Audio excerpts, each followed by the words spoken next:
早晚有一天，我会替他夺回原本属于他的东西的。是吗？很好，那我等着。我们走。混蛋！刚刚那女子到底是谁？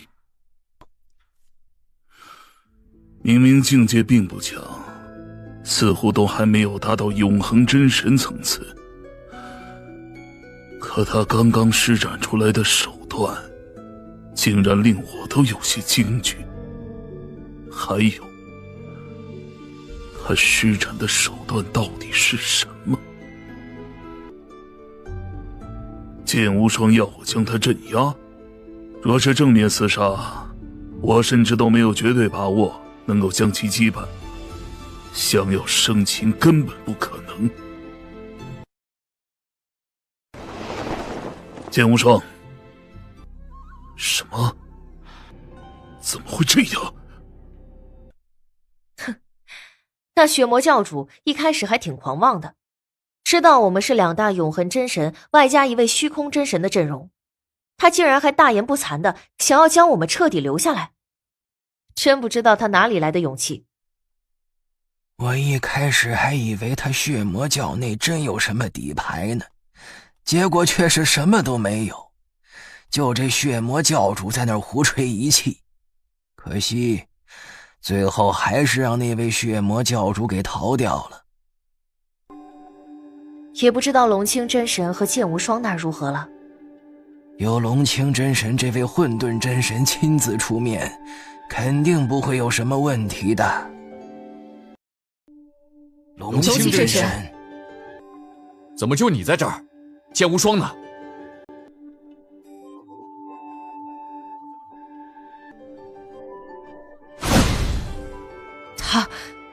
他是剑无双？怎么可能？可从气息上，的确是他。剑无双，真的是你？你怎么会变成这样？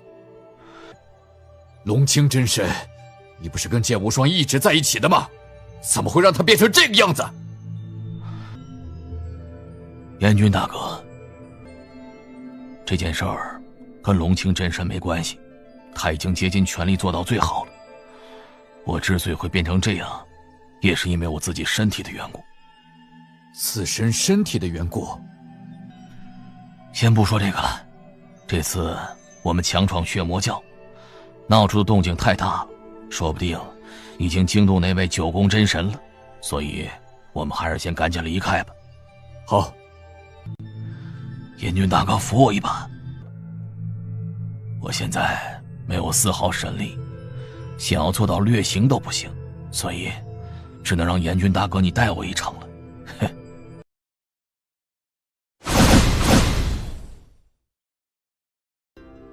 龙清见过九宫大人。是九宫真神。这下麻烦了。龙清真神，覆灭血魔教是你们动的手？好可怕的实力！回九宫大人，的确是我们动的手。哼，那血魔教好歹也是我九宫神国麾下的一方大势力，你对他动手之前说都不跟我说一声，未免也太不将我放在眼里了吧？这次之事的确是我没有想周到，这乾坤界内有20枚道经，算是给大人您赔罪的。才20枚，200枚道经我放你们几人离去，不然你们几个就都不用走了。200枚，好，我给。好了，你们可以走了。这个丝毫神力波动都没有的人是谁呀？哦，回大人，这是我的一个亲人，多年前他落入血魔教的手中，备受折磨，修为都被生生废掉，沦为了一个普通人。我今日杀入血魔教，便是为了复仇，另外也是为了救他出来的。是这样，走吧。总算是出来了。那九宫真神实在是太霸道了一些，一张口竟然就要200枚道经。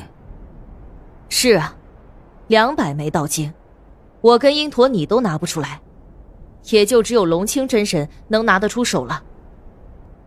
九宫真神的霸道是出了名的，那血魔教毕竟是他掌控神国内的一方大势力，我们没经过他的同意便直接出手覆灭了，他没直接将我们斩杀就已经很不错了。至于那200枚道经，倒算不得什么。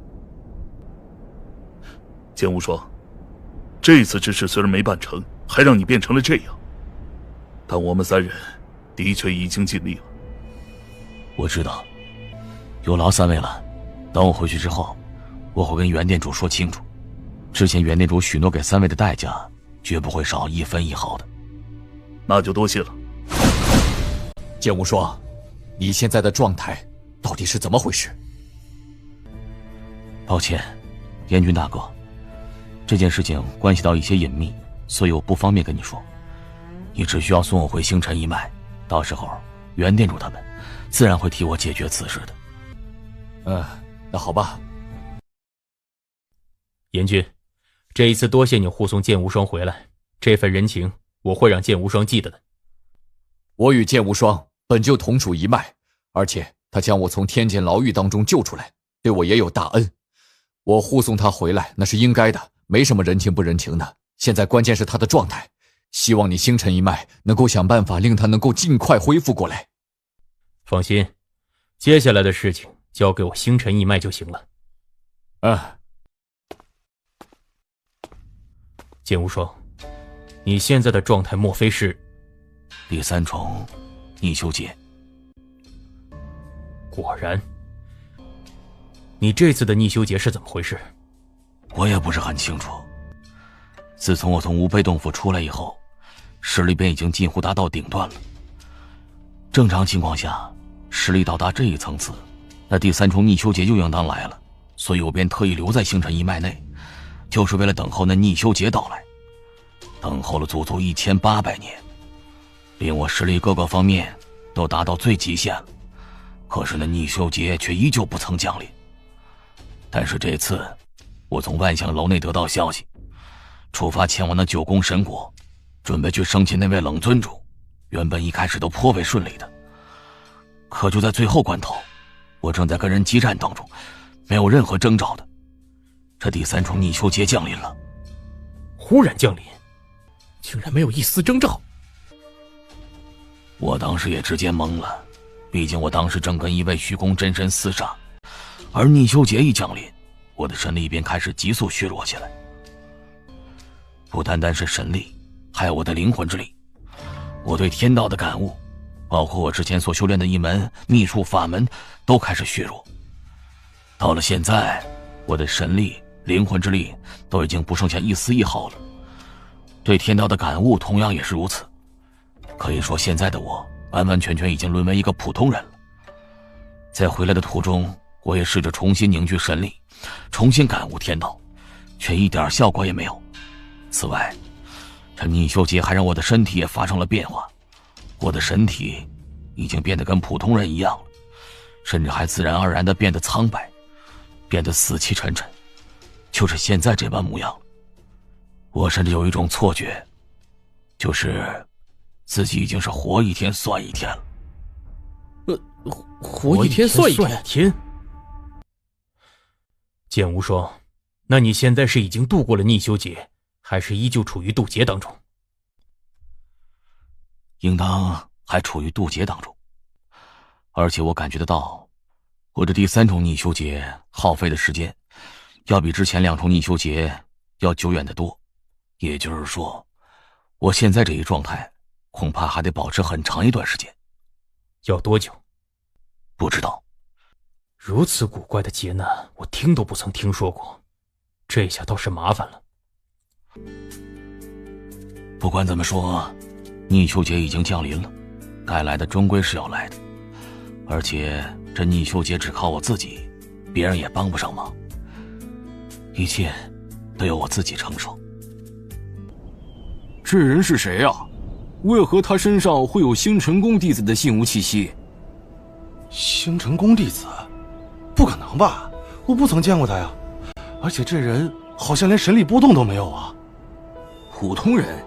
不会吧？哎，这人好像是无双师兄。你胡说八道什么呀？无双师兄那是何等惊艳的天才，跟这样一个没有丝毫神力波动的糟老头会有什么关系啊？可他的生命气息跟无双师兄是一样的呀。我见过无双师兄的，所以对无双师兄的生命气息很熟悉。真的是无双师兄的生命气息？无双师兄怎么会变成这样？这分明是一个快要死的老头啊！怎么可能是我崇拜的无双师兄？我不相信，打死我都不相信！不可能的，无双师兄那般了得，不可能会变成这样的。公子，你这是怎么了？放心吧，我没什么事儿，用不了多久便会恢复的。至于外面的闲言闲语，你们也不用去理会。我漫长岁月的苦修，还经过众多磨砺，生死搏杀换来的一身实力，说没就没了，而且早不来晚不来，偏偏在我马上就要见到冷如雪，在最渴望得到实力的时候，却忽然降临了。这逆修劫到底怎么回事？剑无双，你别太激动，千万要稳住心神。你别忘了无悲洞府当中的那位无悲真神。那无悲真神能够成为真神级的逆修，实力匹敌大能者，自然也是一位非常了不起的人物。可纵然是他遇到这第3重逆修劫，也是心性大变。而你在逆修劫当中，若是稍有不慎，恐怕也会跟无悲真神一样，且这还已经算是好的。别忘了，第3重逆修劫本就是你最大的一重劫难，可比九死一生还要苛刻一些啊。是我失态了。任何人碰到跟你一样的遭遇，也会失态甚至疯狂，这很正常。但你却必须稳住心神才行，千万别乱了阵脚，不然便会陷入万劫不复之地。我知道。对了，国王，我现在成了这个样子，你作为我的寄生兽，又会如何？哼，拜你的逆修劫所赐，我现在又回到了出生状态。出生状态，就相当于我们人类刚出生不久的婴儿们。对，所以啊，你现在若是跟人交战，可别奢望我能够再替你恢复神力啊。哼，我现在的状态拿什么跟人交战？恐怕随便来个界神都可以轻易杀死我。身中剧毒，实力尽失，甚至都不如一个普通人。剑无双，没想到你也有今天。哼，最好你一辈子都能这样。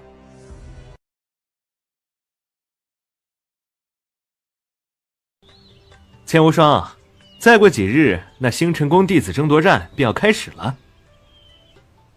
星辰宫弟子争夺战，哼，这时间过得倒是真快啊！这么快就又过去5000年了。这一届星辰宫弟子争夺战，我不参加。不参与？3000年了，这第3重逆修劫已经进行了足足3000年了。可是我感觉这种劫难距离结束依旧还非常遥远。接下来还有如此漫长的岁月，我不能一直待在剑星上，不然我的内心会崩溃，会疯的。袁店主，我想出去走一走。你也的确该好好出去走走了。说吧，打算去哪儿？我现在只是一个普通人，想要在万古混沌世界内到处走走是不可能的。袁店主，不知道你可知道哪里有普通人待的地方啊？凡人世界？万古混沌世界实力为上，人一出生都是以修炼为主，哪怕是在那一个个万古界当中，想要找出一个凡人世界来都不容易。不过我倒是知道有一处秘境，虽然也有众多修炼者的存在，但也有凡人居住的地方。这处秘境名为青天秘境，在青羽阁的掌控之下。这青羽阁就在我星辰大陆内，你若想去，我现在可以替你安排。那就有劳院店主了。公子，我要去青羽阁，你送我一趟吧。劳烦通报一声，就说星辰一脉弟子剑无双前来拜访。星辰一脉弟子？你是星辰一脉弟子，可有弟子信物？我不是，我身后这位才是。是他？这你在开玩笑吧？这是弟子信物，你们不需要问那么多，去禀告便是。早听说星辰一脉这位绝世天才遭人暗算，实力尽失，成为了一个废人。现在看来，还真是如此。那就是曾经名列界神榜第3的剑无双，怎么变成这个样子了？的确是他，听说是中了剧毒，也有说是他修炼途中出了岔子，走火入魔导致实力尽失的。总之，现在的他就是一个废人，我们随便一个人出手都足以轻易杀死他。从原本的绝世天才一下子沦为废人，还真是世事难料啊。哎，对了，他到我青羽阁来做什么？听说是要去青天秘境，那青天秘境内有凡人居住的地方。这位曾经的绝世天才，今后怕是得永远待在那青天秘境内了。哎，那里或许还有他的容身之地。剑无双，这条通道便是通往那青天秘境的。多谢了。九月，送到这里可以了，你回去吧。公子，那青天秘境虽然有不少凡人居住的地方，但同样也有修炼者聚集之地，危机也有不少，怎能一个人在里边闯荡？我还是跟着你，一路保护你吧。不用，我想一个人走走。可是……放心吧，小姑娘，那青天秘境在我青羽阁的掌控范围之内，我青羽阁自然护剑无双周全的。去吧。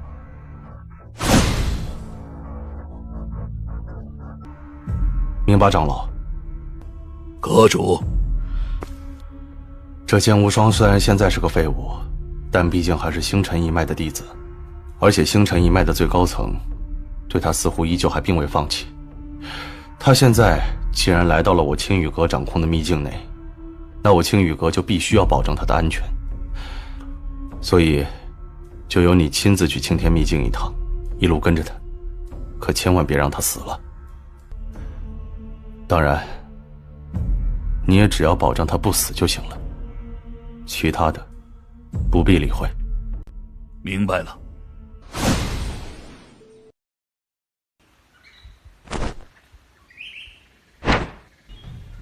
为了娘，为了小秋，我一定要成为一名武者，一定要！这莫非就是娘所说的神仙？老先生，你是神仙吗？神仙？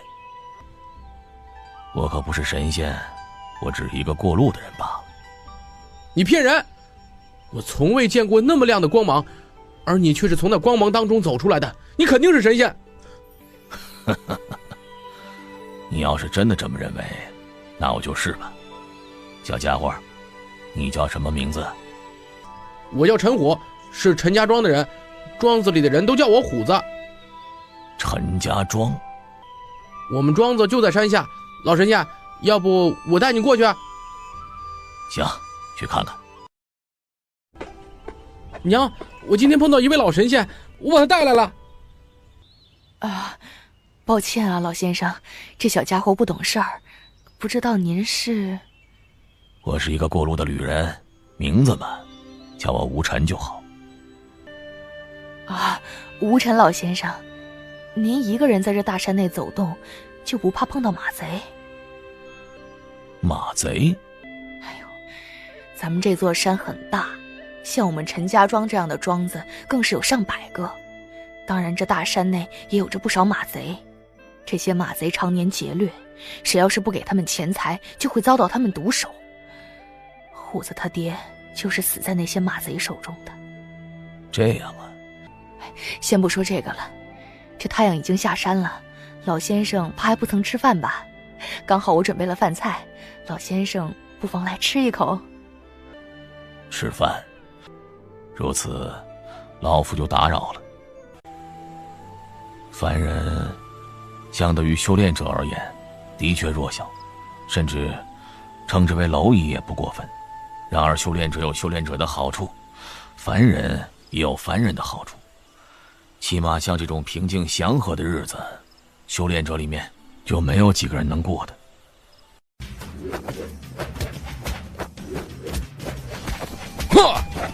哼！虎子，过来。老先生，怎么了？你很喜欢用枪吗？对啊，不止我喜欢，庄子里的人大多都是喜欢用枪。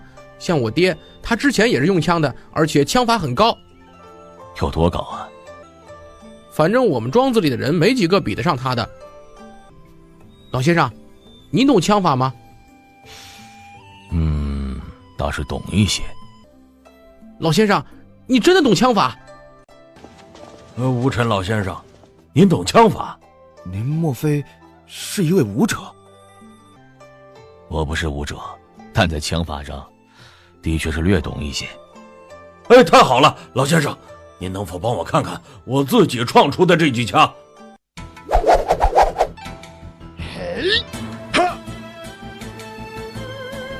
你这枪法还很拙劣，需要改进的地方有很多，我给你提出几点意见吧。吴尘老先生，再来看看我施展的枪法。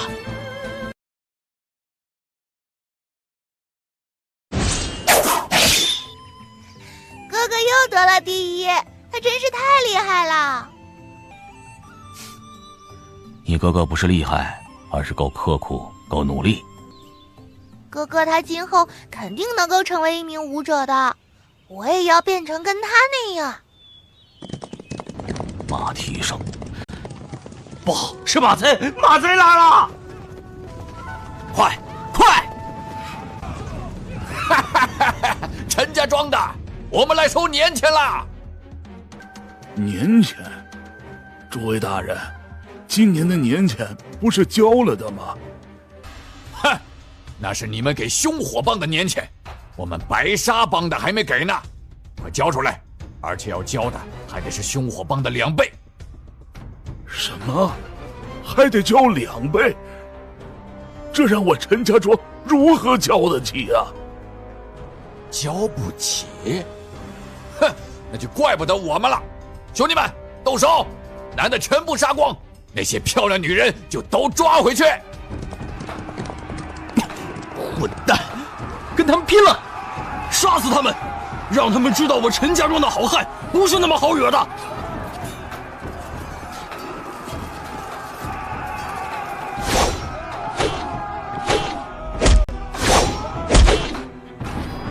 该死！虎子，你脑子别热，快带着你妹妹还有你娘去屋里藏好了。这里的事不是你们这些小孩跟妇人能够插手。可老先生，你快去！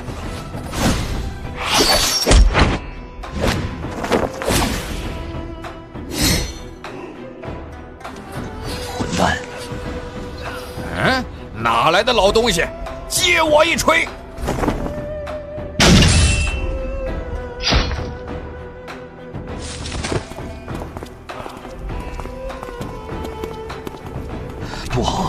不！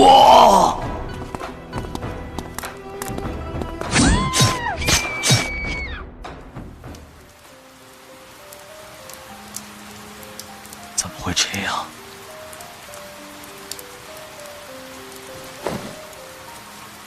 虎子，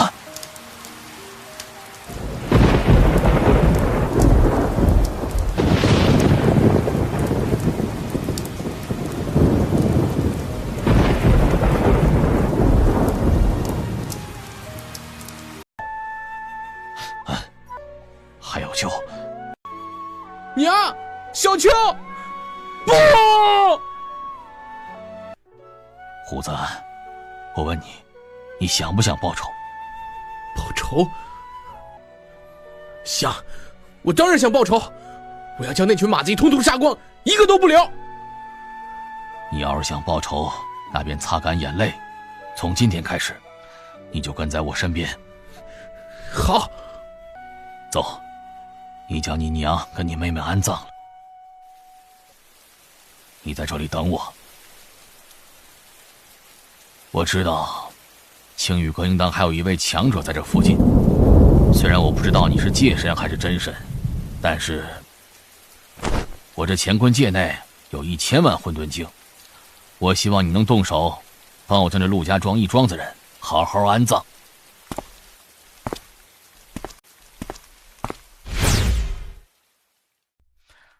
虎子，从今天开始你便跟着我，我教你练枪。弟子拜见师傅。师傅？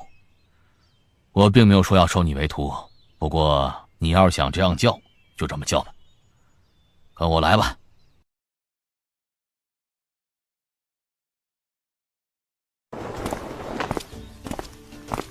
师傅。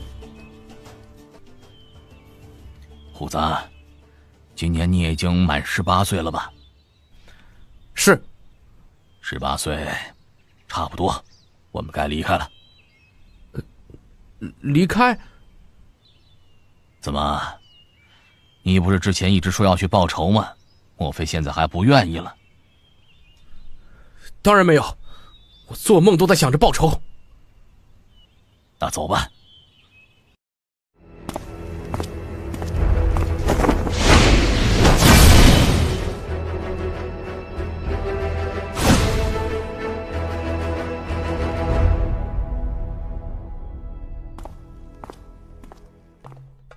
师傅，我们现在该去哪儿？不知道，走到哪儿算哪儿吧。怎么，你不愿意跟在我这个糟老头身边了？不是，虎子愿意一生一世守护在师傅的身边。哼，一生一世，那倒是不用。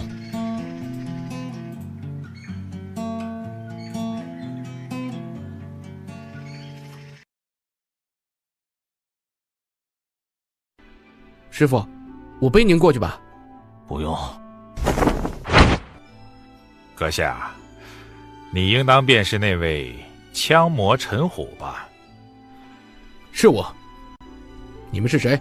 找我有事吗？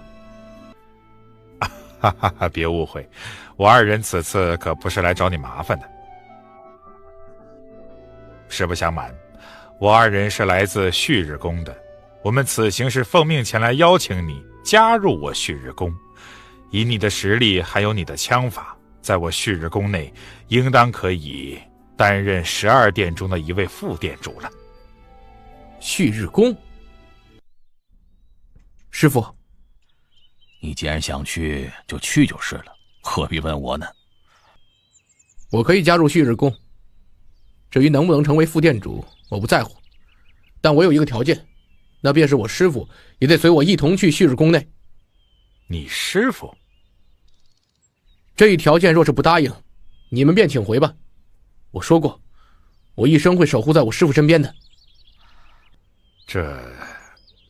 这件事我做不了主，不如你二位随我一同前去旭日宫，到时候由公主亲自定夺。若是公主答应此事，自然便没有问题。师父，没问题，走吧。师妹，能够帮你解决武学难题的人，真的在这武学楼上？我也不知道，可这是陈虎殿主跟我说的。他说我遇到的这层瓶颈，乃是一层巨大的坎，若是没有高人指点，今后有可能一辈子无法度过。陈虎殿主可是我旭日宫枪法上的第一人，他这样说肯定不会有假。可我没有想到的是，陈虎殿主还有我旭日宫其他几位擅长枪法的强者亲自出面，却都没有办法给我正确的指点，甚至就连公主亲自出面也无可奈何。所以你就来到了这武学楼？我已经想尽了一切办法，包括我的师尊陈虎店主，个个都用尽了手段，却都无可奈何。而昨日陈虎店主却告诉我，整个旭日宫乃至整个神光王朝，或许都只有一个人可以帮我。这个人就在这武学楼内。走，我们上去。师妹，陈虎店主是不是弄错了？这武学楼内哪有什么高人啊？不会的，陈虎店主绝对不会骗我的。可整个武学楼就只有一个人，就那个扫地的，难道他会是那位高人？子怡见过前辈。有事儿吗？晚辈在武学上遇到了一层瓶颈，想请前辈替我解答。是陈虎那小子叫你们来的吧？还请前辈相助。我一个糟老头子，马上就要踏进棺材了。那小子还给我找事儿，正好我也累了。你们两个小家伙既然来了，那就替我把这武学楼打扫一遍。什么？怎么不愿意帮我这老头子呀？不是，前辈，您就在一边休息，剩下的交给我们吧。师妹，你真要帮他扫地啊？这可是下人做的粗活。粗活？哼，别说是扫地了，只要能够帮我度过那重武学瓶颈，再艰难的事我都不会拒绝。可要是你帮他扫了地，他依旧解决不了你的问题呢。那也当我是孝敬长辈了。师兄，您若是不愿意帮忙，那就站在一边去，别打搅我。前辈，我已经替您将这武学楼打扫好了。还不错。你刚刚说你在武学上遇到了一些瓶颈，将你的武学施展出来看看吧。是。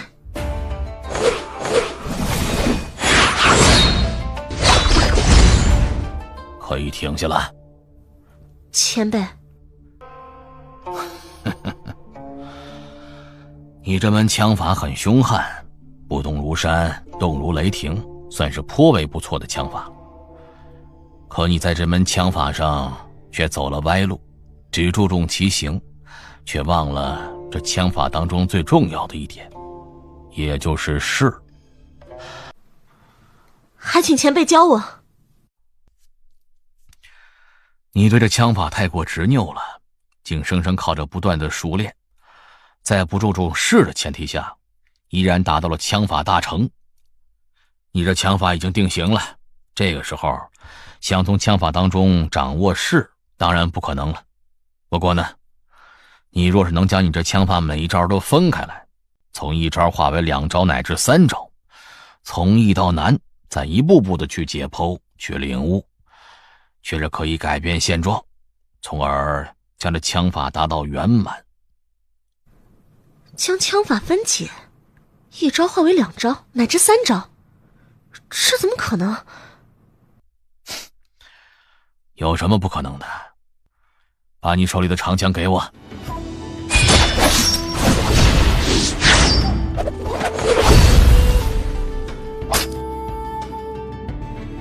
怎么可能？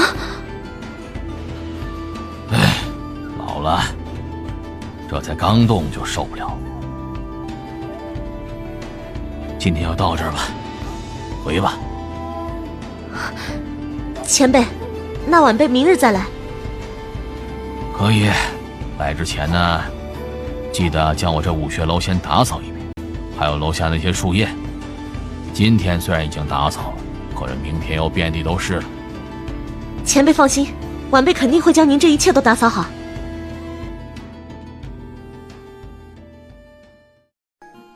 高人，真正的高人啊！仅仅是对我简单的一番提点，竟然就让我茅塞顿开，心中不少疑虑瞬间解除了。我旭日宫内竟然还有这般不可思议的高人，怪不得他可以教出陈虎那样优秀的弟子了。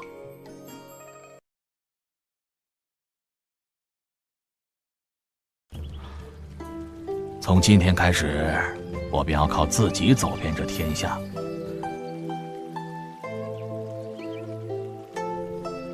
这位曾经的绝世天才，看样子现在已经完全融入普通人的生活了。也不知道他这个样子还要持续多久？难道一直这样下去？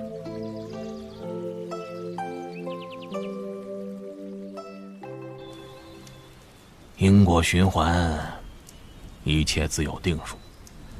实力强大的修炼者尚且改变不了，普通人也是如此。而我，相对于这青天秘境而言，仅仅只是一个过客，就跟我的用的名字无尘是一样。无尘，无忌，不惹是非，不沾尘埃，一切随心随性，最后随缘。随心随性，天地之心。原来是这样。这逆修劫终于到了最后的关头了吗？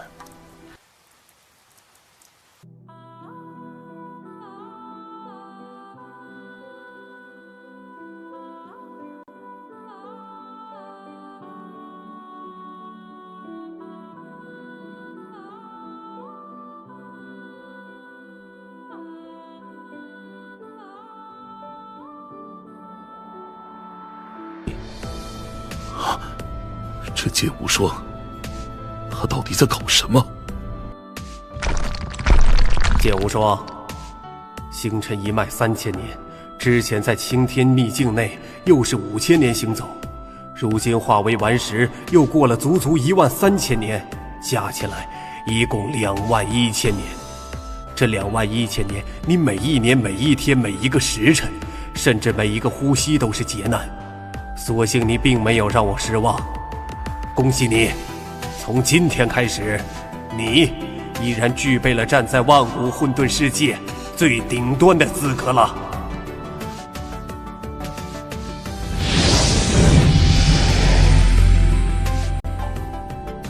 也不知道这鬼日子还要等到什么时候。这剑无双要么干脆死了也好，偏偏一直半死不活的，我还得陪着他。这剑无双。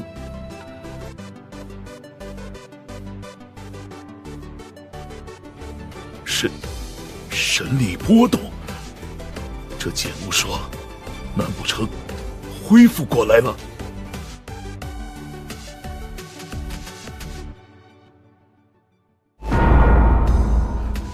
怎么可能？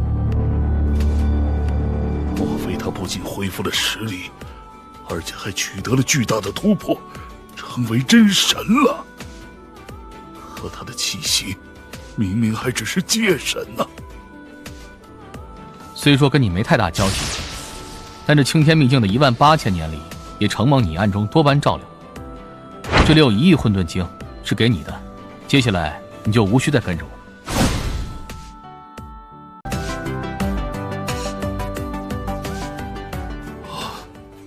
好可怕的意识攻击，仅仅是让我一时昏昏欲睡，却不彻底昏迷，也并没有给我带来伤害。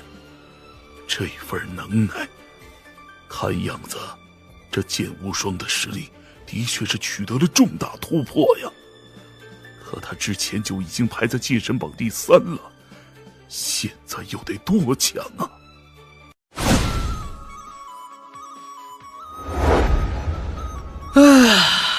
真畅快啊！剑无双，现在你是舒服了，之前的21000年，连个普通人都不如，还真是憋屈的死啊！哼，修炼者有修炼者的畅快，而普通人也有普通人的好处。不管怎么说，你现在已经度过了最后一重逆修劫，最大的难关已经踏过了，接下来的道路就要轻松多了，我也能够放心不少。另外，你抓紧时间，想办法早些突破达到真神。一突破真神，你的古神之力也将达到6星，我也会跟着你成长。5星古神与6星古神乃是一个巨大的门槛，一旦度过，实力将会天翻地覆的变化。包括我，当你成为6星古神之后，也能够发生莫大变化。我众多的战斗能力都可以施展了，不用像现在这样只能待在你体内憋屈的要死。放心吧，3重天界神已经达到了，真神可能也不会太远。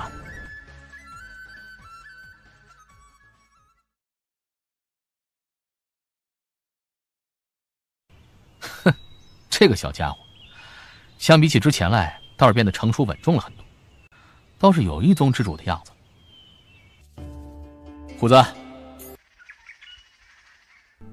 师傅，师傅，是你吗？师傅，虎子，你听着，你是我来这片世界中所见到的第一人，也是这片世界唯一一个跟我有过莫大交集之人。你我之间虽然无师徒名分，但你也算得上是我半个弟子。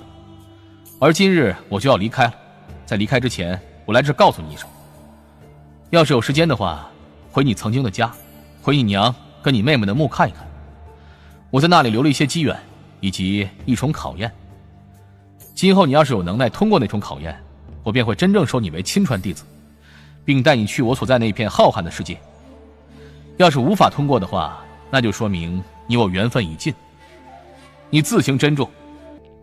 师父，您放心，我一定会通过那种考验，一定会得到您的认可的。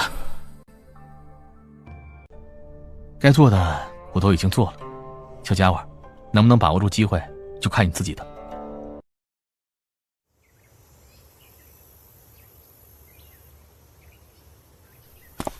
青羽阁主，这段时间打扰了。小友客气了，我还得恭喜小友你，终于恢复巅峰状态了。这件事情还请阁主暂时不要外传。哦，告辞了。明白，长老。你说那剑无双不仅状态恢复到了巅峰，而且实力比之前更强了。你怎么知道他更强了？莫非他跟你动手了？啊，动手倒没有，可我感觉得出。仅仅目光一扫，就令你内心惊触万分。他的声音竟然让你一时昏昏欲睡，但却并未给你造成任何伤害。看样子，这位剑无双的确比之前更加可怕了呀。他还让我们不要将这消息传播出去，恐怕是不太想引人注意。袁店主，我已经从青天秘境中出来。刚刚那位青羽阁阁主也传讯给我了，而且他还说你的状态已经恢复过来，也就是说你的第3重逆修劫度过了。哼，是度过。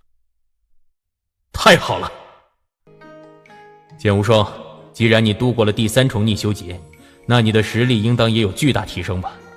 哼，实力？袁店主，我的实力提升到底如何？要是不跟人交手的话，我也无法判断出来。这样，袁店主，我现在先返回星辰一脉，等回来以后再跟你慢慢聊吧。不，先别急。啊？剑无双，我有件事得告诉你。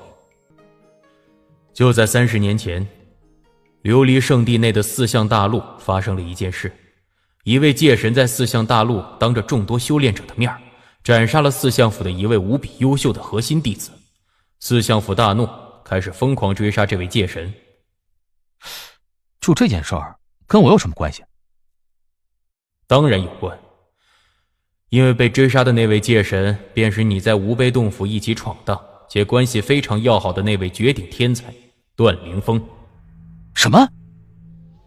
他现在怎么样？你放心，那段凌风虽然现在处境很糟糕，但性命暂且无碍。那还好。袁内主，到底怎么回事啊？具体缘由我也不清楚，但段凌风的确是将4象府那位核心弟子当众斩杀。那4象府是4象大陆的霸主，其地位就跟我星辰一脉在星辰大陆一样。如果麾下核心弟子是在外历练当中不幸被人斩杀，那也只能怪他自己实力太弱，怪不了别人。四相府也不至于专门为了报仇而去灭杀对方。像当初无悲洞府出事，陨落的界神何其之多，那些陨落的界神当中，不乏是一些大势力大宗门的弟子。可既然在公平竞争白烟果的过程中被那些人灭杀了，大宗门大势力也没法说什么。可现在段凌风却是在四象大陆，就在四象府的眼皮底下，光明正大的将四象府核心弟子灭杀了。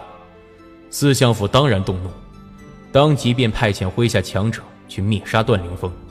幸好他自身实力极强，保命能力也不弱，在四象府的众多强者追杀下，生生逃到了焚天魔域之内。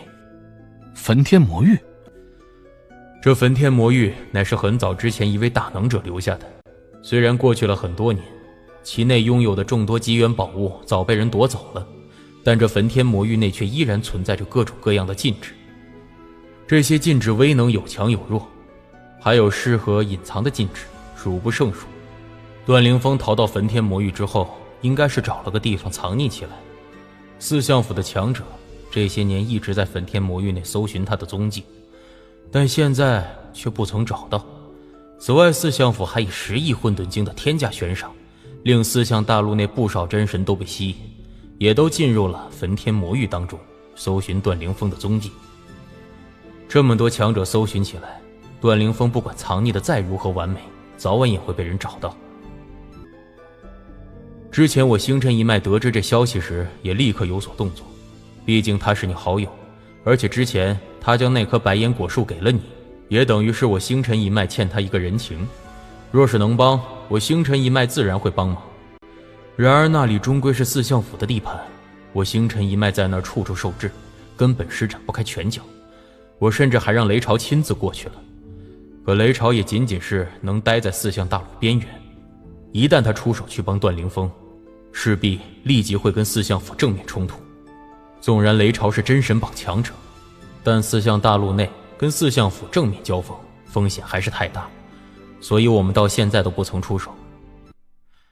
剑无双，这件事我星辰一脉无法正面出手，但你却不同，你跟他是生死好友，这点谁都清楚，你出手也是合理之中，那四象府也怪不到我星辰一脉的头上。而且你刚度过第3重逆修劫，实力有巨大提升，应该也能帮到段凌风。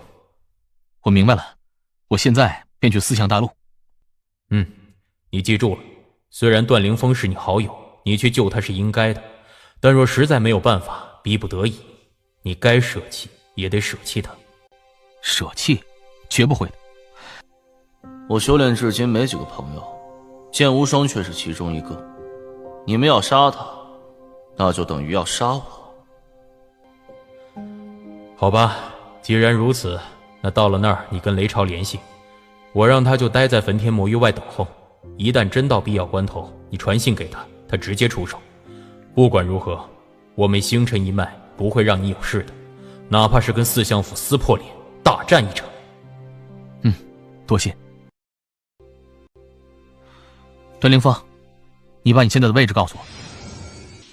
剑无双，听说你去了一座有着大量凡人居住的秘境，现在从那片秘境当中出来了？我是出来了，而且已经到了焚天魔域之外了。焚天魔域？你来做什么？你说做什么？别废话，把你的位置告诉我。原来在那儿，星辰一脉都不知道那里有禁制，怪不得这么多强者用了这么长时间都无法找到。你等着，很快我便赶过来跟你会合。那个人不是剑无双吗？真的是他？怎么会？不是说他实力尽失，成为了一个废人的吗？可现在这个样子，难不成是他的实力恢复了？剑无双和段凌风是生死好友，肯定会助他好友一臂之力的。我星辰一脉就算想拦都拦不住。既然如此，在这件事，还请你星辰一脉莫要插手。至于剑无双，我四象府会尽量确保他性命无忧。当然，若是他主动出手杀我四象府强者，那我四象府也会毫不犹豫将其斩杀。没问题。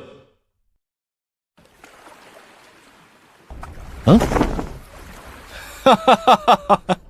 剑无双，咱们又见面了。看样子，你的实力似乎还真是恢复了呀。子东王，我还有事儿，没工夫跟你废话，让开。嘿嘿，你想走那走便是，我又不会拦着你。这剑无双肯定知道那段凌风的所在位置，走，我们两个也跟上去，跟着他，肯定可以找到段凌风。子东王，我没工夫跟你纠缠，滚开！哈哈，剑无双，我又没有拦你，你想去哪儿都可以。至于我跟不跟着你，那是我的事儿，你管得着吗？子东王，我问你最后一句，你走还是不走？我不走，你又能奈我何呀？不走吗？怎么，想动手？你以为我会怕你？既然你不愿意走，那就永远留下吧。怎么可能？怎么会这样？你要是还敢跟在我的身后，下场跟子东王一样。不敢。哼，太不可思议了！这可是子东王，界神榜排名第3的巅峰强者呀，而那剑无双也仅仅只是界神，可结果，界神榜排名第3的子东王，在焚天魔域被剑无双斩杀了，而且还是一剑秒杀。子东王竟然被剑无双一剑斩杀，仅仅一剑，怎么可能？剑无双，他之前不知为何忽然实力尽失，成为了一个废人，甚至听说他还去了凡人所居住的秘境。我当时听到这个消息时，还颇为的遗憾这位绝顶天才。可现在看来，这剑无双肯定是因为修炼一种独特的秘术，这才暂时失去实力。而现在秘术一成，他的实力不仅恢复了，而且还得到了大幅度的提升。他现在的实力，或许已然超越了我。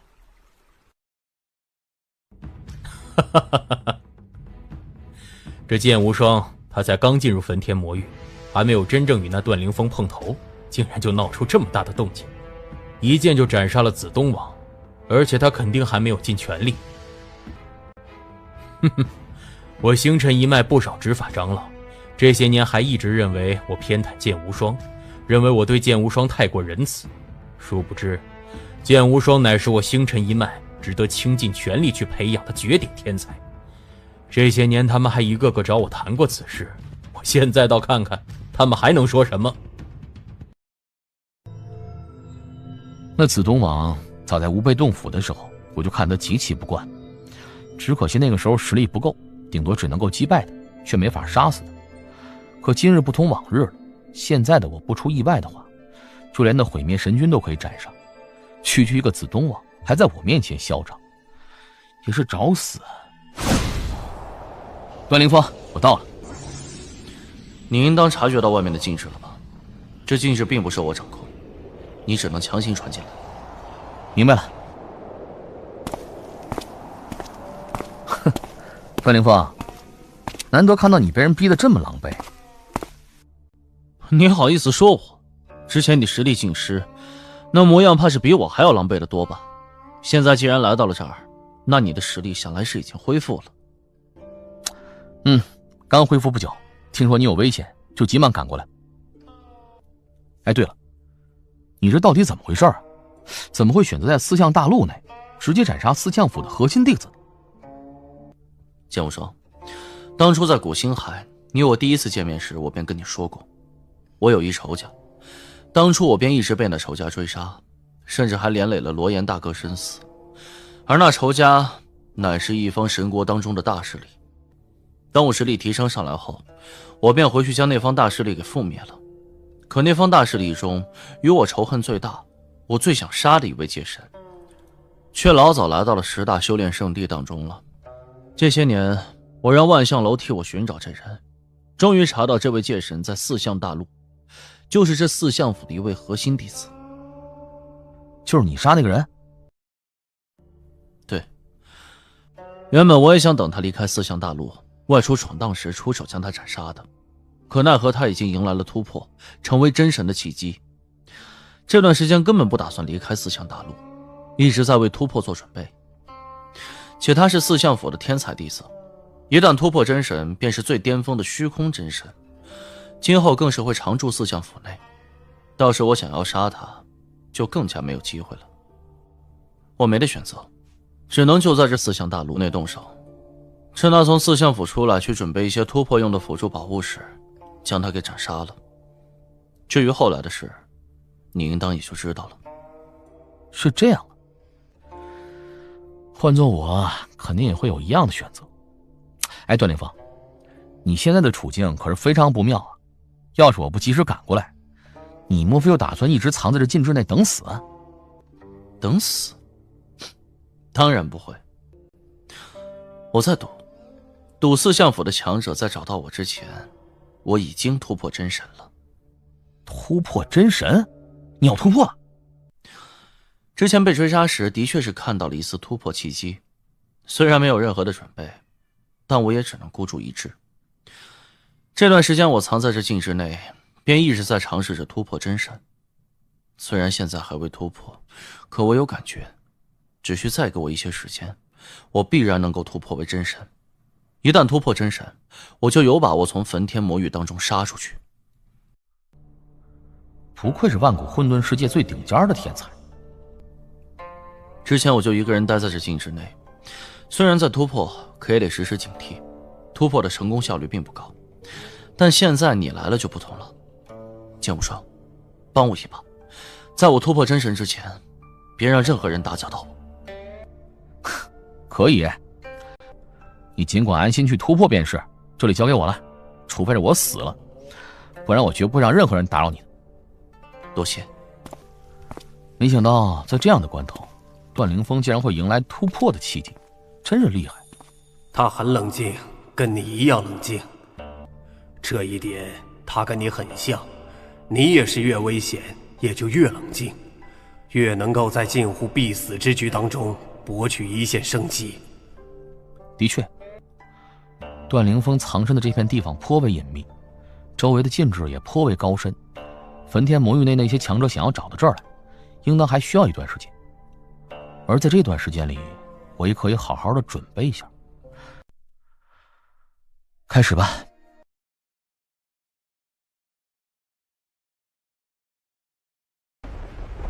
段凌风可真的会藏啊！我四象府那么多强者在这焚天魔域内找了足足数10年了，竟然还是没能找到他。别着急，既然可以确定那段凌风还藏在这焚天魔域内，那早晚有一天就会找到他的。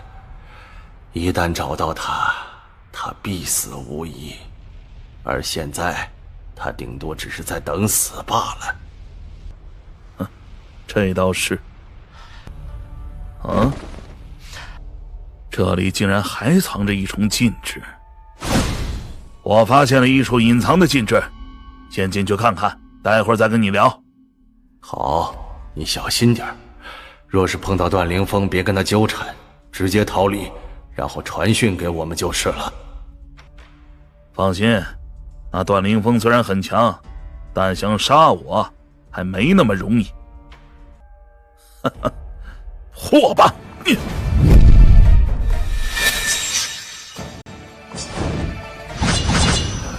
我段凌风在。你竟有人找到这儿，虽然第一时间被我斩杀，但难保不会在死前传讯出去。也就是说，我与段凌风所在的位置可能会暴露，四象府的强者怕是用不了多久便会赶来。但愿能够来得及吧，要不然……段凌风在死了，青灵真神已经死了。他肯定是发现了段凌风藏身之所，所以才被段凌风直接斩杀了。青灵真神之前一直在跟我传讯，我也问过他的位置。他刚经过地火魔窟，虽然后来与我传讯交流了一会儿，但这么段时间他肯定还在地火魔窟附近。他也是陨落在那儿的。只要沿着地火魔窟周边10亿里范围去仔细搜索，绝对可以找到段凌风。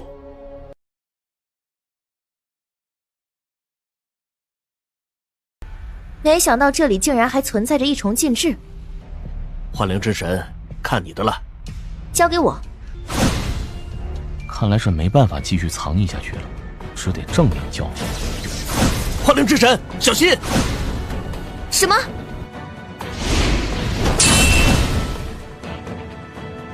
找到他们了，只是位置。找到了，总算是找到了。果然在这地火魔窟附近。走，赶紧过去。真神倒是够多的。剑无双，今日之事，你当真要插手？哼，废话！我要是不插手，岂会来这儿？段凌风是我的好友，你们要杀他，得先过我。好胆！别跟他废话了。如果我没猜错，之前青灵真神应当就是死在了这剑无双的手里。杀我四相府的真神，虽然他是星辰一脉的绝顶天才，却也绝对不能就这样算了。咱们将他生擒带回府内，让星辰一脉的那位原店主亲自前来赔罪。好。这剑无双一剑便斩杀了紫东王，实力不俗。统一真神、中火真神、白皓真神，你们3个与我一同出手，联手镇压他。没问题。上！我在第3重逆修劫当中待了足足21000年，这21000年，我从未跟任何人交过手，别说生死厮杀。我的身体沉寂了太久，都快忘记了厮杀那种感觉了。而现在，总算可以痛痛快快的一战。战吧，让我瞧瞧现在的我到底有多强。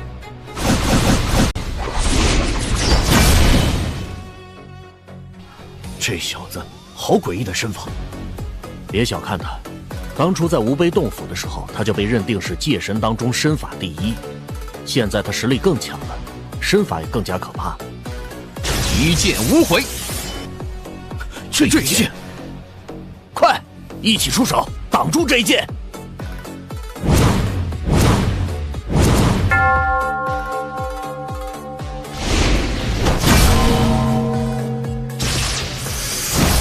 什么？怎么可能？剑无双，好胆！之前斩杀了我四相府的青灵真神，现在又斩杀了白皓真神。你真以为你是星辰一脉的绝顶天才，我四相府就不敢杀你吗？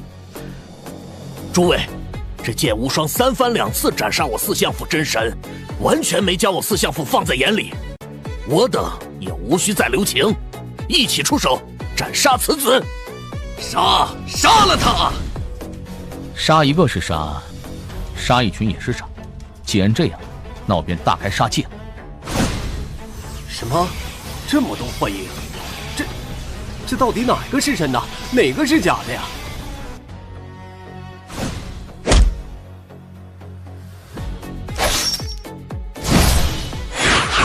逃！赶紧逃！快逃啊！刚刚那一幕，用镜像画面记录下来了吗？记录了。那就好。度逆修劫的21000年，我的确是一个普通人，不仅没有任何力量，且也感应不到任何天道的存在。可逆修劫一度过，在天道之力上，我却自然而然多出许多的名物。我所参悟的轮回道、时空道，都得到了巨大无比的提升。虽然我不清楚这2条道具体提升到何等层次了，可是我有感觉，这2条道的任何一条，应当都已经具备官道第2层的水准了。这还只是我的保守估计。一口气斩杀30余位真神，我的血封剑果然也要提升来。真神奇！啊！雪巫大人，这里怎么回事？雪巫大人，是剑无双，是他出手屠戮了我四相府足足30余位真神。我四相府这些陨落的真神，都是他一个人杀死的呀！雪巫大人，您要替我四相府陨落的这些真神报仇，杀了这剑无双啊！对，杀了他！他必须死！什么？他一人杀死的？剑无双，你当真好胆！屠戮我四相府众多真神，今日莫说你仅仅是星辰一脉的一位天才弟子，就算你是星辰一脉那位创始者的亲传弟子，那也得死！是吧？永恒真神，希望你能够逼我用全力。小子，受死！我倒要瞧瞧永恒真神到底有多强！一剑无悔，轰天锤！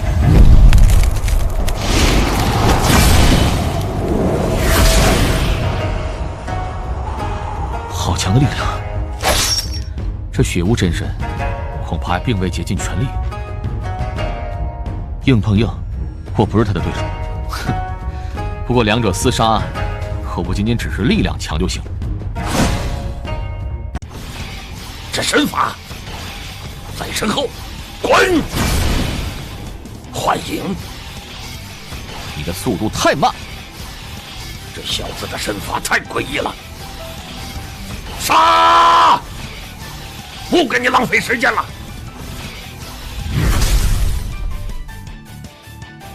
小子，我找到你的真身了！18重天火，是18重天火啊！雪巫大人的最强绝招，这可是雪巫大人最强的绝招，纵然是最顶尖的虚空真神都抵挡不住。这剑无双再怎么说也只是一个界神，在这样的攻势下，肯定没法活下来。对，他死定了。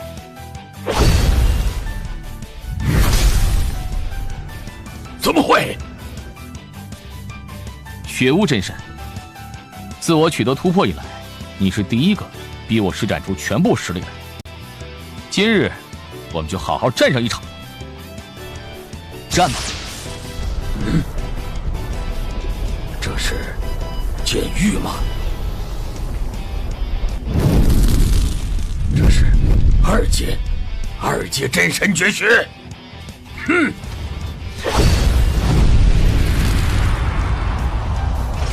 什么？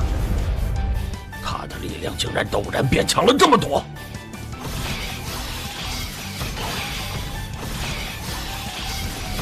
他的速度更快了。一个真神正面压制一位永恒真神，这怎么可能？我看得出，雪巫真神已经竭尽全力了，但还是被压制。是剑无双，太可怕了！是赤火真神。四相府在这焚天魔域的第2位永恒真神，赤火大人来了！一个界神，竟然将雪巫给正面压制了。这小子实力极强，赤火，快与我联手，一起斩杀了他！又来一个！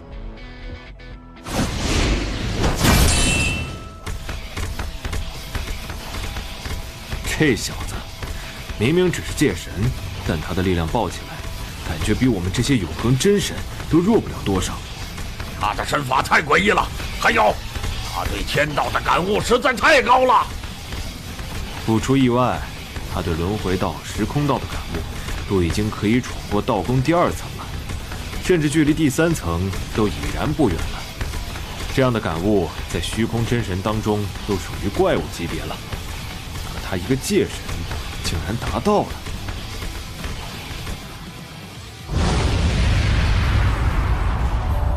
终于好了吧？那是段凌风，那是真神。真神，段凌风突破了，怎么可能？到现在才突破，你真够慢的。你要是再慢点，风头可全被我抢。突破真神不是那么容易的。2位永恒真神，的确是2位，实力如何？应当都只是很一般的永恒真神，实力都不算太强。而他们2个若是真要分强弱的话，那赤火真神勉强强上一些了。既是如此，那赤火真神便交给我，剩下那位交给你。可以。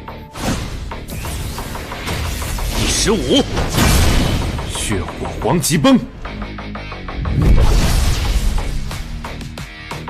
No。黑暗之域。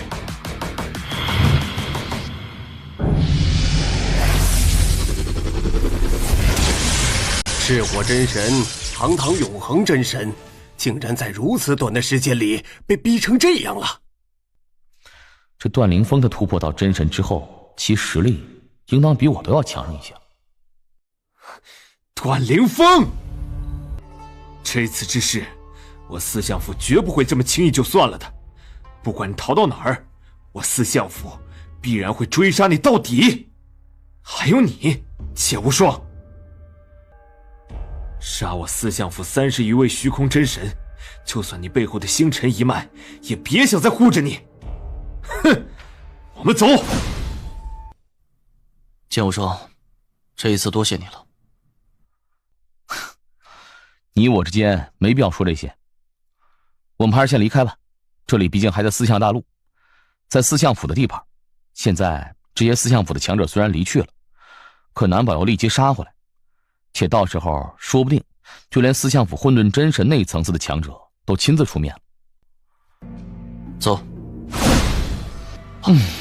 总算出来了。雷朝大人，我原本还以为这次需要我亲自出手，可现在看来，是我小看你们2个了。走吧，我们先回去。都活着离开就行了。至于四象府，没有必要太过在意。今后只要不去四象大陆，他们就拿你没办法。哎，对了，袁店主，有件事儿我得跟你说一下。怎么了？这次在焚天魔域内，我并没有隐藏实力与气息。我终归只是一个界神，可展露出的战力却远超出了界神所能够达到的范围，所以我逆修的身份怕是瞒不住了。是这样。其实在你出焚天魔域时，我便已经想到这点了。没办法，公主给你炼制的那件宝物顶多能让你伪装成界神的气息，但却没办法让你伪装成真神。毕竟真神和界神两者完全不同，所以你除非一直隐忍实力不出手，不然一旦全力出手，肯定会暴露身份。嗨，暴露就暴露了，反正你早晚也得暴露，无所谓。何况你现在实力也提了上来，就算碰到一些危机，勉强也能够应付了。今后只要更加小心就是。知道。 2位永恒真神、数十位虚空真神同时出手，结果却被2个界神层次的小家伙杀得大败，还陨落了30余位虚空真神。哈哈，我四相府这次可真是丢脸丢大了。赤火、雪雾，你们2个当事人来说说此事吧。府主，这次之事是我与雪巫之过。 我2人难辞其咎，不管府主要如何处罚我2人，我2人都没有丝毫意见。但在此之前，我也得说2句。首先，那段凌风与剑无双都是真正的绝顶天才，论天赋，在万古混沌世界内绝对是站在最顶峰的。就单单只是界神层次，他2人的实力都不能小觑。其次，当我们找到段凌风时， 他已经突破达到了真神，论实力已经完全凌驾于我之上了。赤火真神，那段灵天是天才不假，可他毕竟刚刚突破真神，再如何了得，也不可能比你还强吧？哼，诸位有所不知，在之前的梵天魔域内，那段灵风一突破，便直接与我交手，且还是正面厮杀。我已经竭尽全力，结果仅仅片刻功夫，顶多只有2-3个呼吸的时间，我便被他逼迫得狼狈不堪，甚至还被他斩断了半只手掌。我跟段灵风交手时，已经看得出，他对杀戮道、黑暗道的感悟都奇高，应当都已经具备闯过道宫第2层的水准了。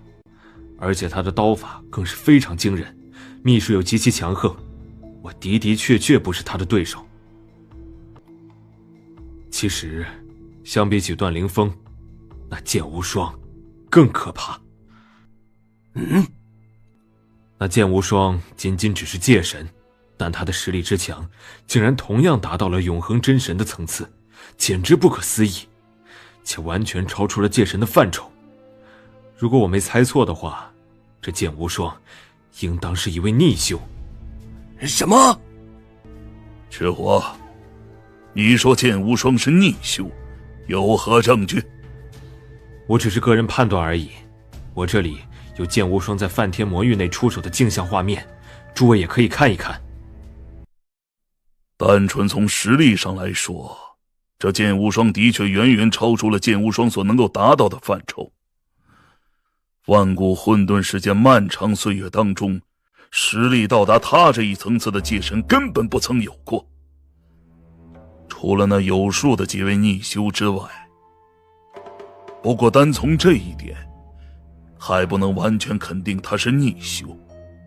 有可能说，他能够得到莫大机缘，实力这才超越以往所有界神，也说不定。光从这一点的确无法肯定，可别忘了，那剑无双不久前可是沦为了一个废人啊。他在经历了无悲洞府的争夺之后不久，便传出他身中剧毒，实力尽失的消息。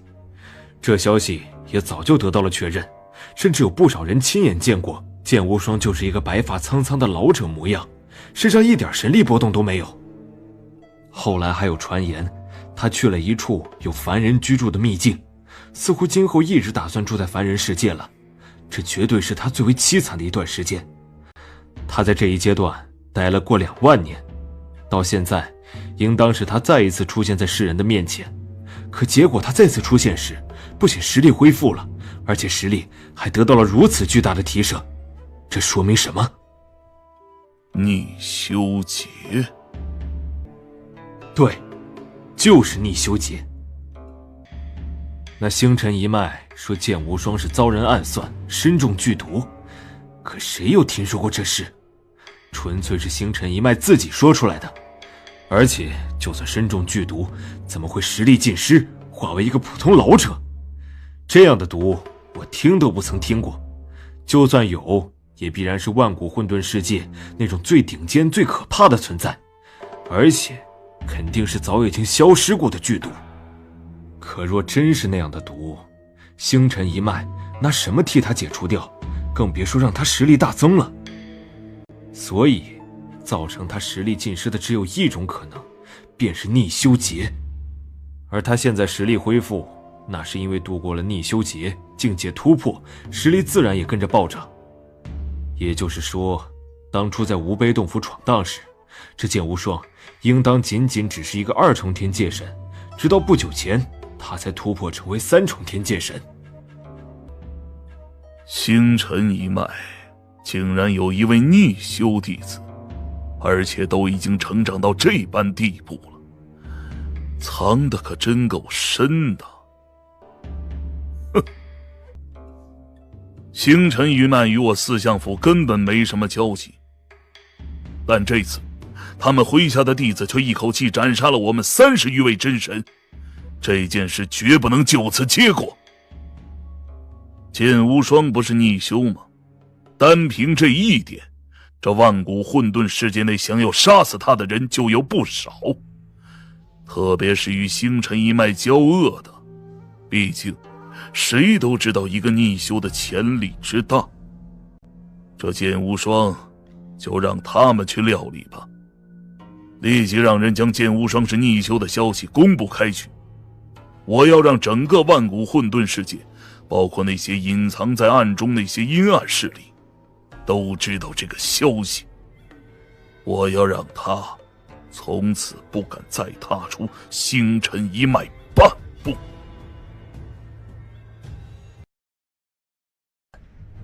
近40位虚空真神同时出手围杀一位界神，结果反而遭到后者的疯狂屠戮。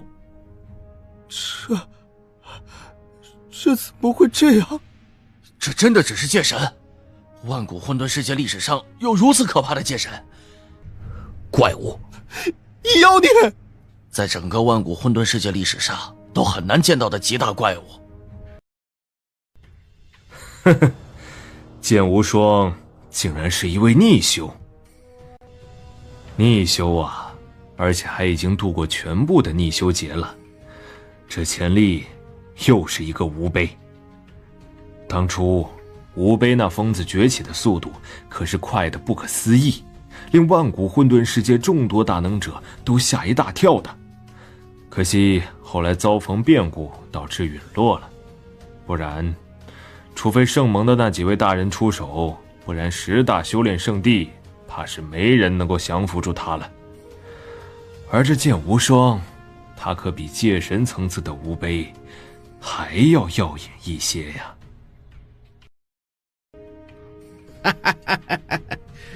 星辰老怪，我可是按照你我的约定，一直没有将那小家伙的身份给公布出来，结果是他自己暴露了，这可就怪不得我了。哎呀，逆修啊，而且还将逆修劫全部渡过去了的。星辰一脉这次倒是得了个了不起的小家伙啊！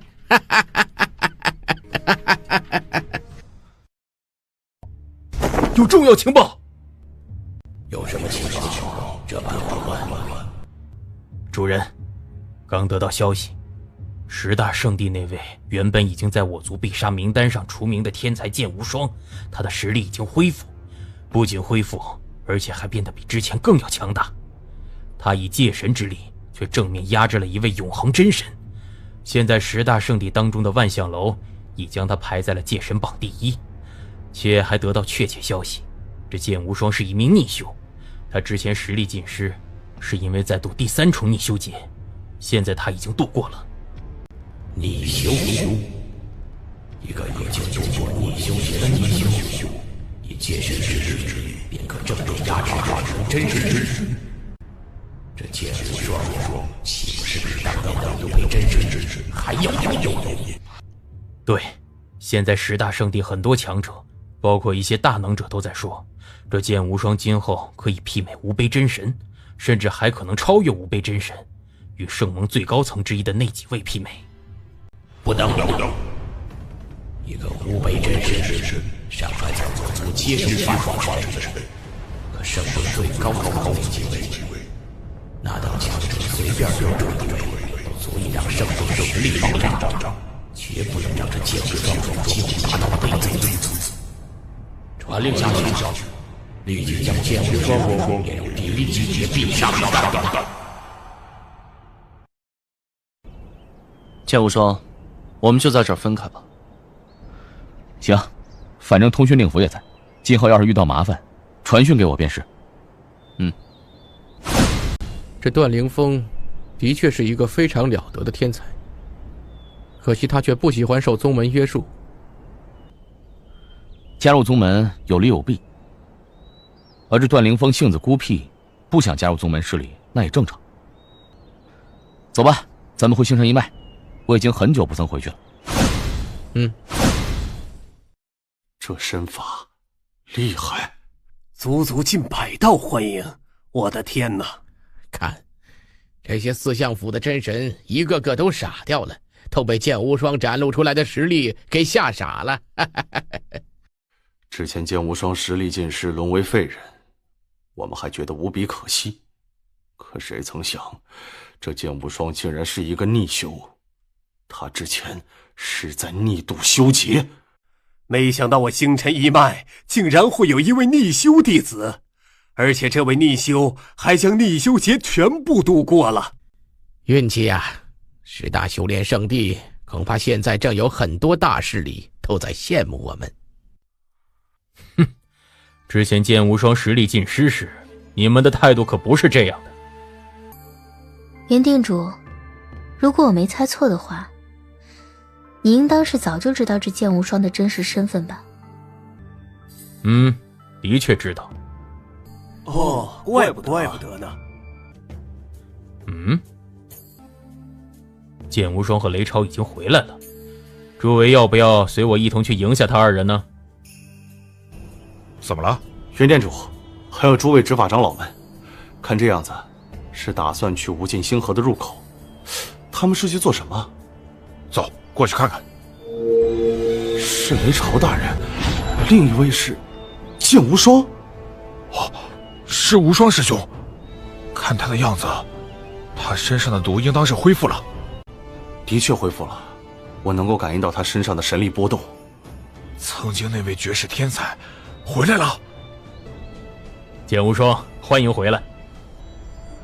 袁店主，诸位长老，不用这么客气。今日我与诸位执法长老一同迎你，先是为了迎你，其次也是为了宣布一件事。哦，从今天开始，我星辰一脉又多出一位执法长老来，他便是剑无双。走吧，到洞府内再说。怎么回事？剑无双怎么忽然成为新的执法长老了？他之前不还是待在那青天秘境内，过着普通人生活的吗？且早有传言说他这一辈子都别想再翻身了的。可现在，他的实力莫非恢复了？就算恢复了，也不至于直接成为执法长老吧？剑无双，这是执法长老的信物，你好生收着。从今天开始，你不再是我星辰一脉弟子，而是我星辰一脉最高层的一员。无双长老，从今天开始，你可就是我们当中的一员了。无双长老，诸位客气了。好了，都散去吧，我有些事要叮嘱剑无双2句。剑无双，你现在的实力已然媲美永恒真神，在这10大修炼圣地当中，也算得上是真正的强者了。不过我还是得提醒你，今后行事必要小心，毕竟你逆修的身份已经暴露，在这万古混沌世界内，想要杀你的人应该不在少数。袁店主，到底有哪些人想置我于死地？都是星辰一脉的仇敌吗？我星辰一脉的仇敌，这只是其中一部分，而且这些仇敌都在明面上比较好对付。我要你小心的是隐藏在暗中的阴暗势力。阴暗势力？这些阴暗势力专门行刺10大圣地修炼的一些天才，像你这样的逆修肯定在他们的必杀名单之上，而且排名极高。而这些阴暗势力的刺杀手段非常了得，令人防不胜防。他们不出手则已，一出手，纵然是我星辰一脉也很难护你周全。还有这样一方势力？总之你凡事小心就是了。当然，那些阴暗势力也只敢隐藏在暗中，若是没有绝对的把握，他们是不会轻易出手的。所以你千万别让他们找到机会。知道了。对了，你刚度过第3重逆修劫，实力上应该还有极大的提升空间吧？的确，还有不少提升空间。既然如此，抓紧时间提升实力，实力才是最重要的依仗。若你实力够强，也不需太多，只需要达到无悲真神那样的层次，那些阴暗势力想对你下手，都会有诸多忌惮。以你的潜力，今后完全可以达到无悲真神那样的层次，甚至更高。袁店主，我现在应当可以修炼玄灭金身的第2卷了，但是却需要一些辅助用的宝物，希望你能替我准备一下。没问题，过几天就给你送来。公子，你回来了。秋月，你在3重天界人上应当已经停留很长一段时间了吧？已经有数十万年了。数十万年？又是在星辰一脉内，也有不少资源辅助，可却一直不曾突破真神。我如今也已经达到3重天界神了，接下来也该为突破真神做准备了。突破真神的4个条件，那真神绝学、真神层次意识我都已经达到了，可后边的2个条件，不管怎么说，先努力提升实力吧。开始吧。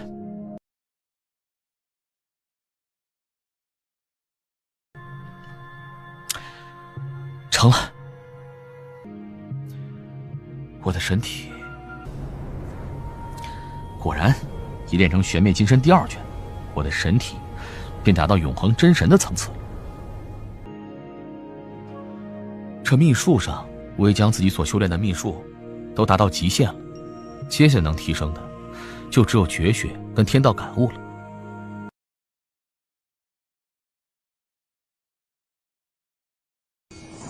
剑无双，袁店主，怎么了？今日我这里有一场宴会，我星辰一脉内但凡是待在这星河当中的执法长老都会参加，你也来吧。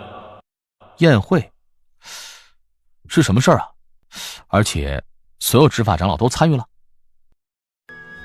这雷超乃是真神榜强者，实力距离大能者都非常接近了，而连他都得小心翼翼去闯荡，甚至随时有可能丧命的地方，不出意外，应当是那8大巢穴当中的某一个吧。8大巢穴？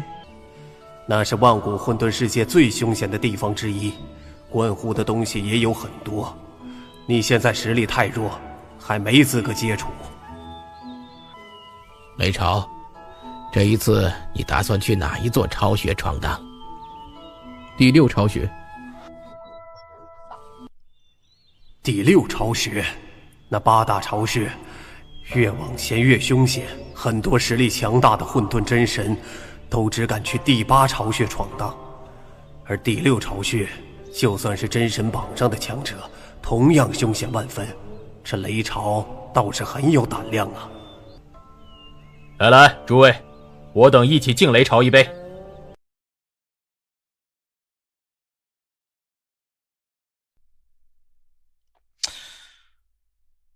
不管是剑术提升，还是对天道的感悟度，都明显变慢了许多呀。看这个样子，我突破3重天界神以后，迎来的爆发期已经过了。爆发期一过，继续潜修也没用了。轩逸，恭喜你突破真神了。我们4个里头，你可是第一个突破真神的。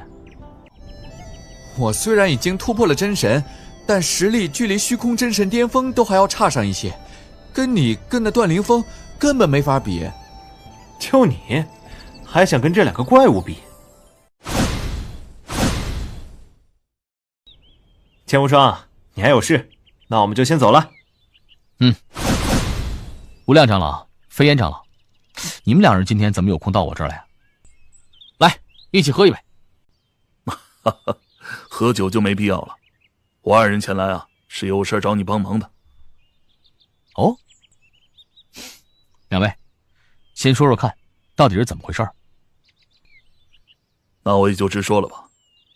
其实这次是袁店主交代了我一件任务，要我去杀死一位真神。这位真神叫十绝真神。这十绝真神与我星辰一脉有莫大的仇怨。多年前，我星辰一脉有2位星辰宫弟子在外闯荡时遇见了他，被他直接斩杀了。啊！这十绝真神很狡猾，直到事情暴露后，10大修炼圣地已经没有他的容身之地，所以他老早就逃到了10大圣地之外，去了无比遥远的一些神国当中。数十万年下来，我星辰一脉也没能再找到他。但就在不久前，我星辰一脉得到了确切消息，知道这位十绝真神已经回到了10大圣地，而且就藏在琉璃圣地的某一处。袁店主让我前去琉璃圣地将其斩杀，不过这十绝真神好歹也是一位实力不弱的永恒真神，而且他保命能力极强，最重要的是他速度奇快，且身法颇为了得。单凭我一人的话，想要杀死他几乎不可能，所以我才找到了飞烟长老与你。飞烟长老擅长与人纠缠，且困住对手，而剑无双你的身法速度很可怕，甚至比那十绝真神应当还要快上一些。只有与你二人联手，我才有把握将那十绝真神斩杀。当然，这次任务呢，奖励也颇为丰厚，到时候我们3个可以平分。剑无双，如何？那十绝真神在琉璃圣地哪一片大陆上？应当不在四象大陆吧？放心，不是四象大陆。若是四象大陆我也不会来找你了。哼，既然如此，那行。我星辰一脉得到的情报说，那位十绝真神现在应当就在这座城邑内。不过，这座城邑颇为巨大，修炼者数量也极多。这十绝真神若是刻意隐匿气息，我们找起来也颇为麻烦呢。交给我吧，一位永恒真神还是很容易找到的。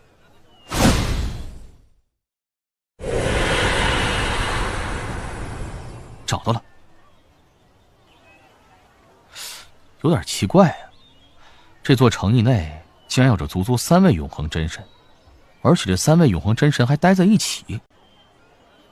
3位永恒真神？剑无双，这3位永恒真神里边可有十绝真神？有啊。至于另外2位，一个一头白，但却是少年模样的，而且他的眉心处有了一道白色火焰印记。这2人不出意外，应当是凌霄宝殿的丹顶真神跟明心真神，2位都是巅峰层次的永恒真神。凌霄宝殿，凌霄宝殿的强者怎么会跟十绝真神搅合在一起？这下倒是麻烦了。剑无双，你先别动手，就在那盯着，看看情况再说。十绝真神，我与明星是接到传讯，知道你拥有那件东西，这才特意赶过来的。希望你可别让我们白走一趟。十绝，将那东西拿出来给我们看看吧。那是什么呀？十绝真神，你被星辰一脉追杀的那般凄惨，只能一直躲在偏远的神国当中，竟然还有能耐弄到这东西。运气好而已。十绝啊，我就直说吧，你手中这东西虽然珍贵，但如果你想凭借这东西让我凌霄宝殿出面了结你与星辰一脉的恩怨，让星辰一脉不再追杀你，那是不可能的。以星辰一脉的实力，除非是大帝级别的存在亲自出面，否则呀，没人可以让星辰一脉放弃对你的追杀。这我当然知道，我也不敢奢望星辰一脉会放弃对我的追杀。我今日拿着这东西找到2人，只是希望2人背后的凌霄宝殿能够帮我引荐一下，让我加入圣盟，